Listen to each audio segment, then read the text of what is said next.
Welcome to NR Chemistry channel.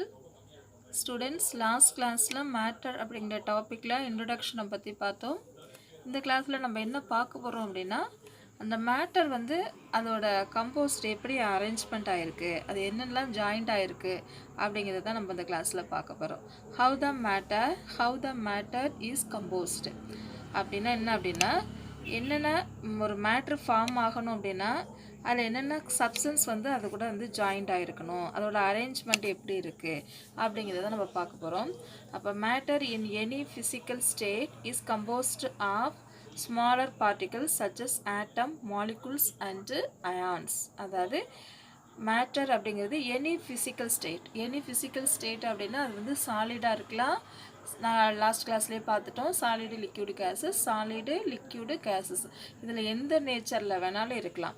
அதில் இருக்கக்கூடிய smallest particle, குட்டி பார்ட்டிகல்ஸ் எல்லாம் ஒன்றா சேர்ந்து நம்மளுக்கு வந்து மேட்டரை வந்து ஃபார்ம் பண்ணுது. அதெல்லாம் என்ன அப்படின்னு பார்த்தோம் அப்படின்னா ஆட்டம்ஸு, மாலிகுல்ஸு அண்டு அயான்ஸு. இப்போ நம்ம ஃபார் எக்ஸாம்பிள் இப்போ ஒரு சாலிடு சப்ஸ்டன்ஸ் அப்படின்னு நம்ம எடுத்துட்டோம்னு வச்சுக்கோங்களேன். அதுக்கு ஒரு எக்ஸாம்பிள் பார்த்தோன்னா கார்பன்.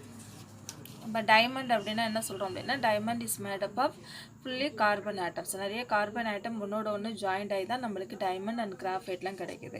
இப்போ ஃபார் எக்ஸாம்பிள் கார்பன் அப்படின்னா என்ன ஃபார்ம்ல அப்படின்னா சி. ஓகேவா? அப்போ இந்த கார்பன் அப்படிங்கிறது ஒரு இண்டிவிஜுவல் தனியாக இருக்குது பார்த்தீங்களா, இதை தான் நம்ம என்ன சொல்கிறோம் அப்படின்னா ஆட்டம்ஸ் அப்படின்னு சொல்கிறோம். இந்த கார்பனோட வேலன்ஸ் எலக்ட்ரான் 4, அதனால் each carbon atom shared by 4 carbon. இங்கே ஒரு 4 கார்பன் வந்து இது கூட ஜாயிண்ட் ஆகிருக்கு. ஓகேவா? அப்போ எத்தனை இருக்குது இப்போ டோட்டலாக நம்மளுக்கு இதில் மிடில் ஒரு கார்பன், அப்போ இதை சுற்றி ஒரு 4 கார்பன் ஆட்டம்ஸ் வந்து ஜாயிண்ட் ஆகிருக்கும். அதே மாதிரி இப்போ எத்தனை இருக்குன்னா நம்மளுக்கு ஒரு 5 வந்துடுச்சு.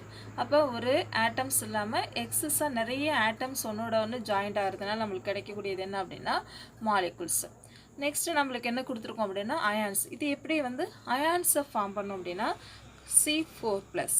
கார்பனோட வேலன்ஸ் எலக்ட்ரான் நம்மளுக்கு என்ன அப்படின்னா 4, அதனால் இது 4+ அப்படின்னு போடுவோம். ஓகேவா?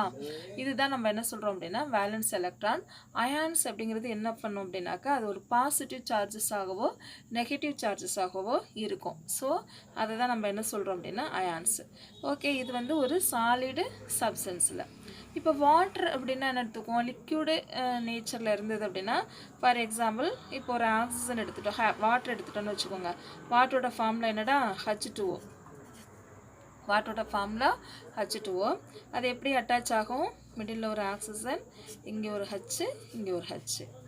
அப்போ ஆக்சிஜன் அப்படிங்கிறது ஒரு சிங்கிள் ஆட்டம், கார்பன் அப்படிங்கிறது ஒரு சிங்கிள் ஆட்டம், ஹைட்ரஜன் அப்படிங்கிறது ஒரு சிங்கிள் ஆட்டம், இங்கே ஒரு ஹைட்ரஜன் இருக்குது, இது ஒரு சிங்கிள் ஆட்டம்ஸ். அப்போ ஒரு ஆக்சிஜன் ஆட்டம் 2 ஹைட்ரஜன் ஆட்டம் கூட ஜாயிண்ட் ஆகிருக்கு. அப்போ இதை தான் நம்ம என்ன சொல்கிறோம் அப்படின்னா மாலிகுல்ஸ். ஓகேவா? இதுவே வந்து அயான்ஸாக கன்வெர்ட் ஆகும்போது இது என்ன ஆகிடும் அப்படின்னா பிரிஞ்சிடும். எப்படி பிரிக்கும் அப்படின்னா H+ஆகவும் OH- கன்வெர்ட் ஆகிடும். சரியா? அப்போ இதுதான் நம்ம என்ன சொல்கிறோம் அப்படின்னா அயான்ஸ் அப்படின்னு சொல்கிறோம். பாசிட்டிவாகவும் நெகட்டிவாகவும் இருந்ததுன்னா 2 இருந்ததுன்னா அது வந்து அயான்ஸ். அதே மாதிரி கேஸஸ் மாலிகுல்ஸ்லையும் நம்மளுக்கு வந்து சார்ஜஸ் வந்து ஃபார்ம் பண்ண முடியும். இதை விட உனக்கு பெஸ்ட் எக்ஸாம்பிள்ஸ் நம்ம என்ன தெரிஞ்சுக்கலாம் அப்படின்னா, இங்கே பாருங்கள், இது வந்து ஒரு சோடியம் குளோரைடு சால்ட் இருக்குது. அதில் இங்கே பாருங்கள் குட்டி ஊண்டாக இருக்குது பார்த்தீங்களா, இந்த மிட்மூண்டு, இதுதான் நான் வந்து ஒரு சோடியம் குளோரைடோட சிங்கிள் ஆட்டம்ஸ். அதாவது சோடியம் குளோரைடு அப்படிங்கிறது ஃபார்முலா வந்து NaCl. சோடியம் குளோரைடு ஃபார்முலா வந்து NaCl. இதில் வந்து ஒரு சோடியம் ஆட்டமும் ஒரு குளோரின் ஆட்டமும் ஒன்றா ஜாயிண்ட் ஆகிருக்கு, தனித்தனியாக கிடையாது. இது ஒரு ஆட்டம், குளோரின் ஒரு ஆட்டம். சரியா? அப்போ இது 2 ஜாயிண்ட் ஆகி தான் சோடியம் குளோரைடு ஃபார்ம் ஆகுது. இது வந்து ஒரு சோடியம் குளோரைடு சால்ட்டு, இது ஒரு மாலிகுல்ஸ் தான் சொல்லுவோம். அப்போ இந்த மாலிகுல்ஸ் இல்லாமல் நிறைய மாலிகுல்ஸ் வந்து நிறைய ஜாயிண்ட் ஆகுது பாருங்கள், இது எல்லாமே சேர்ந்தது. இது எல்லாத்தையும் நம்ம என்ன சொல்கிறோம் அப்படின்னா சோடியம் குளோரைடு மாலிகுல்ஸாக இருக்குது. நிறைய ஆட்டம்ஸ் வந்து ஒன்றா சேர்ந்துருந்தால் அது மாலிகுல்ஸ். இப்போ இது வந்து அயான்ஸாக கன்வெர்ட் ஆகணும் அப்படின்னா நம்ம என்ன பண்ணுறோம் அப்படின்னா கொஞ்சம் சால்ட்டை வாட்டரில் நம்ம போடுறோம். சால்ட் என்ன பண்ணியிருக்கோம், வாட்டரில் போட்டுட்டு இதை நல்லா டிசால்வ் பண்ணுறோம். வாட்டரில் போட்டு இதை நல்லா என்ன பண்ணுறோம், டிசால்வ் பண்ணுறோம். அப்போ இது என்ன ஆகிடும் அப்படின்னா இந்த சோடியம் குளோரைடுன்னு நம்ம வச்சுருக்கோம் பார்த்தீங்களா, சோடியம் குளோரைடு அப்படிங்கிற ஆட்டம்ஸ் வந்து எப்படி கன்வெர்ட் ஆகும்னா NaCl அப்படின்னு இருக்குது. இது எப்படி பிரியும் அப்படின்னா Na ப்ளஸ் ஆகும், Cl மைனஸ் ஆகும் பிரியும். Na ப்ளஸ் ஆகவும் Cl மைனஸ் ஆகும் கன்வெர்ட் ஆகுது. எப்போ அப்படின்னா this substance are dissolved in water. வாட்டரில் நம்ம போட்டு அதை டிசால்வ் பண்ணுறீங்க பாருங்களேன், அந்த சால்ட்டே காணும். அப்போ அந்த சால்ட் ஃபுல்லாக அந்த சோடியம் குளோரைடு என்ன ஆகிடுச்சு அப்படின்னா Na ப்ளஸ்ஸாகவும் Cl மைனஸாகவும் வாட்டர் மீன்ஸ் சால்வெண்ட் அப்படின்னு சொல்லுவோம். ஸோ அது ஃபுல்லாக கம்ப்ளீட்டாக டிசால்வ் ஆகி ஒரு அக்ரோஸ் சொல்யூஷனாக கன்வெர்ட் ஆகிடுச்சு. ஸோ இப்போ உங்களுக்கு புரிஞ்சிருக்கும்னு நினைக்கிறேன். Atoms, molecules, ions. ஸோ இது எல்லாம் ஒன்றா சேர்ந்து அது எந்த நேச்சரில் வேணாலும் இருக்கலாம், சாலிடாக இருக்கலாம், லிக்யூடாக இருக்கலாம், கேசியஸ் நேச்சராக இருக்கலாம், எதில் வேணாலும் இருக்கலாம். ஆனால் இந்த மேட்ருங்கிறது எப்படி ஃபார்ம் ஆகுது அப்படின்னா ஒரு ஆட்டம்ஸ் இல்லைன்னா நிறைய ஆட்டம்ஸ் சேர்ந்தது தான் மாலிகுல்ஸ், அப்புறம் அயான்ஸ், அதாவது பாசிட்டிவாக நெகட்டிவ் இதெல்லாம் சேர்ந்து நம்மளுக்கு வந்து ஒரு மேட்ரு அப்படிங்கிற காம்போனண்ட்டு ஃபார்ம் ஆகுது. அப்போ இதுலேருந்து மெயின் கான்செப்ட் என்ன அப்படின்னா atoms are the building blocks of matter அப்படிங்கிறான். அதாவது ஒரு சாலிடு, லிக்யூடு, கேஸஸ் இது மூணையும் ஃபார்ம் பண்ணுறதுக்கு இம்பார்ட்டண்ட் ஒரு காம்போனண்ட் என்ன அப்படின்னா ஆட்டம்ஸ் இல்லை அப்படின்னாக்க எந்த ஒரு மேட்டருமே என்ன ஆக முடியாது, கிரியேட் ஆக முடியாது. ஓகேவா ஸ்டூடெண்ட்ஸ்? இப்போ நம்ம மேட்ரு அப்படிங்கிறது எப்படி கம்போஸ்ட் ஆகிருக்கு அப்படின்னு வந்துட்டு பார்த்துட்டோம். ஆட்டம், மாலிகுல்ஸ், அயான்ஸ் வந்து பார்த்துட்டோம். இதை இண்டிவிஜுவலாக அதோட கேட்பாங்க, வாட் இஸ் மீன் பை ஆட்டம்ஸ்னால் என்ன, what is mean by molecules, இல்லைனா what is molecules, what is ions அப்படின்னு கேட்டாங்கன்னா நம்ம 2 மார்க் கொஷின்ஸில் தனித்தனியாக எழுதணும். ஸோ அது எப்படி எழுதுறது, அப்போ அதை வந்து ஈஸியாக எப்படி நம்ம ஞாபகம் வச்சுக்கிறது அப்படின்ட்டு ஒரு டேப்லெட் காலம் மாதிரி நம்ம பார்க்க போகிறோம். ஓகேவா? கவனிங்க, இதில் என்ன பண்ணியிருக்கேன் அப்படின்னா ஆட்டம்ஸ், மாலிகுல்ஸ் அண்ட் அயன்ஸ் தனித்தனியாக எழுதிட்டேன்.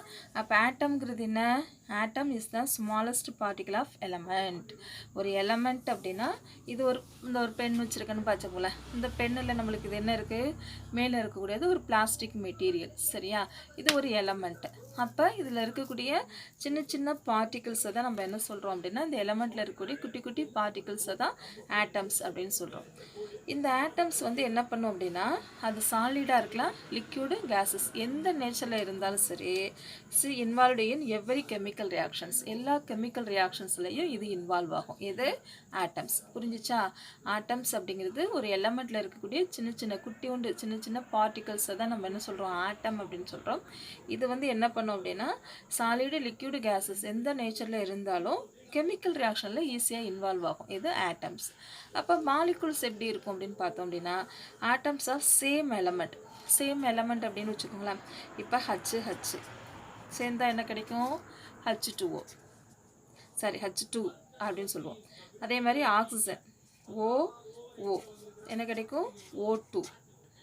அப்போ என்ன சொல்கிறோன்னா இது வந்து same element. Okay, different element அப்படின்னு பார்த்தோம் அப்படின்னாக்கா CO2 என்ன இருக்குது, இதில் ஒரு கார்பன் இருக்குது, 2 ஆக்சிஜன் ஆட்டம்ஸ் இருக்குது, ஒரு கார்பன் 2 ஆக்சிஜன் ஆட்டம்ஸ்.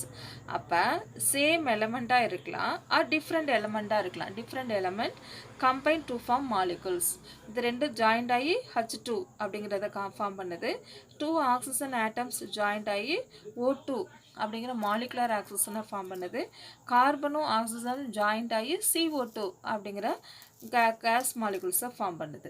ஸோ இதுலேருந்து நம்ம என்ன சொல்கிறோம் தெரிஞ்சுக்கிறோம் அப்படின்னா அது சேம் எலமெண்ட்டாக இருக்கலாம், டிஃப்ரெண்ட் எலமெண்ட்டாக இருக்கலாம், ஆனால் இதெல்லாம் ஜாயிண்ட் ஆகிட்டு நம்மளுக்கு ஒரு மாலிகுல்ஸை ஃபார்ம் பண்ணுது அப்படின்றோம்.